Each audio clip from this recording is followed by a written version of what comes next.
একটা honest confusion দিব। As a hiring manager আমি কোনো রেজুমি উইদিন 3 সেকেন্ডসের ভিতরে রিজেক্ট করি। এটা আমরা সবাই কম বেশি পরিচিত এই পয়েন্টগুলোর সঙ্গে, কিন্তু সারপ্রাইজিংলি আমরা হয়তো সবাই খেয়াল করতে পারি না। যদি এই পয়েন্টগুলোর কোনো একটি পয়েন্ট আপনার রেজুমিতে থেকে থাকে, তাহলে চান্সেস আর যে আপনার হায়ারিং ম্যানেজার আপনাকে অ্যাকচুয়ালি ইন্টারভিউর জন্য কল করবেন না। তো চলুন শুনে আসি পয়েন্টগুলো কি কি।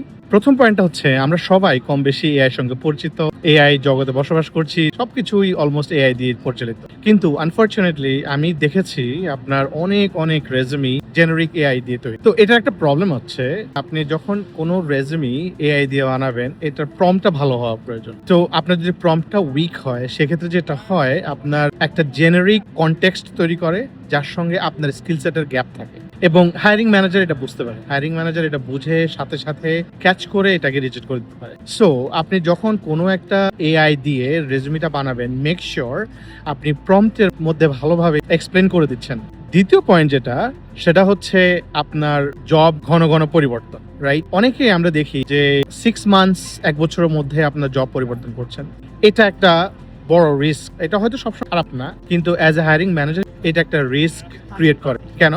ঘন ঘন জব চেঞ্জ করার দুটো রিজন হতে পারে। একটা হচ্ছে ফ্লাইট রিস্ক, মিনিং আপনাকে হায়ার করার পর আপনি হয়তো 6 মান্থস থেকে 1 বছরের মধ্যে চলে যাবেন।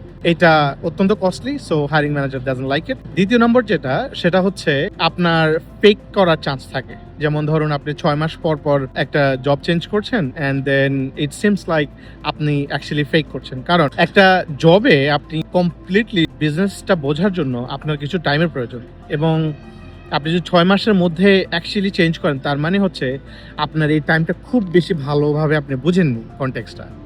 সো যার ফলে আপনার এটা বড় একটা রিস্কের বিষয়, এবং হায়ারিং ম্যানেজার সবসময় কেয়ারফুল থাকে এই বিষয়টাতে। থার্ড পয়েন্ট যেটা অত্যন্ত সিলি, বাট আমি দেখেছি অনেক রেজুমিতে এই ধরনের মিস্টেক থাকে, সেটা হচ্ছে ফরম্যাটিং এবং issues with critical information. Like for example, আপনি ধরেন কোনো একটা রেজুমি বানালেন, কিন্তু আপনার রেজুমিতে কোনো একটা ডেট মিসিং আছে, অথবা আপনার স্পেলিং ইস্যুজ আছে।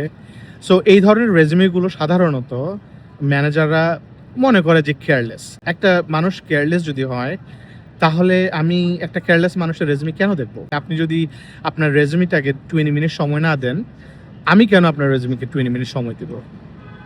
সো এই প্রশ্ন থেকেই যায়, এবং এখান থেকেই অ্যাকচুয়ালি যে হায়ারিং ম্যানেজার্সরা এটা রিফিউজ করে। অন্তত আমি রিফিউজ করি, কারণ আমাকে আরো দেখতে হবে অন্যান্য রেজুমিগুলো রয়েছে, সো এগুলো যত কুইকলি অ্যাকচুয়ালি রিফিউজ করা যায়। তো তাহলে এটার অ্যাকশন আইটেমটা হচ্ছে এরকম: আপনি যদি আপনার রেজুমিটা বানিয়ে থাকেন, প্রম্পটটা ভালো হওয়া প্রয়োজন।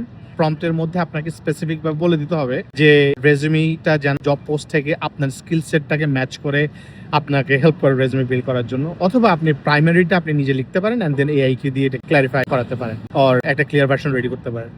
সেকেন্ড হচ্ছে, আপনি চেষ্টা করুন যদি কোনো জবে থেকে থাকেন, at least try to stay for more than a year. Not necessarily all the time is bad, but you should try to stay longer. এবং থার্ড পয়েন্ট হচ্ছে, never ever have grammatical errors, spelling mistakes and missing critical information like dates when joined a company. এবং আমি curious, actually আপনি যদি কোনো কারণে refused হয়ে থাকেন বা রিজেক্টেড হয়ে থাকেন, কমেন্ট করে জানান অ্যাকচুয়ালি আপনি কি ধরনের কারণে আপনি রিফিউজড হয়েছেন। আজ এই পর্যন্তই, ইনশাআল্লাহ দেখা হবে অন্য কোনো ভিডিওতে। Thank you.